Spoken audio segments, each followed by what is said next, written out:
Bonjour et bienvenue à la Minute de formation offerte par Actualisation.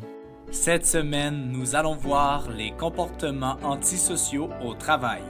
L'objectif est de savoir comment identifier les comportements antisociaux en milieu de travail et proposer des stratégies de solutions aux gestionnaires. Selon Anderson et Pearson, un comportement antisocial désigne toute action nuisible dirigée contre l'organisation et les membres.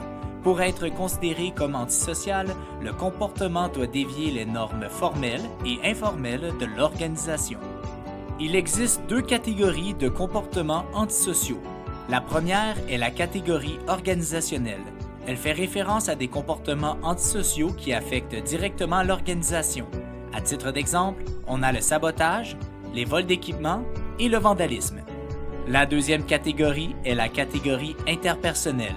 Cette catégorie vise tous les comportements antisociaux qui portent atteinte aux salariés. Par exemple, l'abus verbal, le harcèlement sexuel et psychologique et le vol de propriété personnelle. Les gestionnaires doivent donc trouver des stratégies efficaces pour mieux gérer les comportements antisociaux et empêcher qu'ils affectent le bon déroulement de l'entreprise. Voici quelques solutions. Premièrement, élaborer et établir des politiques claires sur les comportements antisociaux au travail. Les gestionnaires, de concert avec la direction, doivent instaurer un code d'éthique au travail qui referme des règles bien définies en matière de comportements antisociaux. Cependant, il y a 3 conditions fondamentales à respecter. Il faut que ces règles soient en accord avec la culture organisationnelle. Ces règles doivent définir les actions à entreprendre quand l'entreprise fait face à des comportements antisociaux et il est impératif de mentionner les personnes ressources et les sanctions à prendre.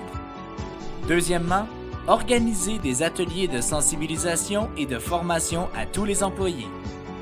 L'une des stratégies les plus importantes en matière de comportements antisociaux est la sensibilisation. Ceci étant dit, les gestionnaires doivent organiser des ateliers de sensibilisation ayant pour but de favoriser des discussions structurées entre les employés et les supérieurs immédiats sur les comportements antisociaux.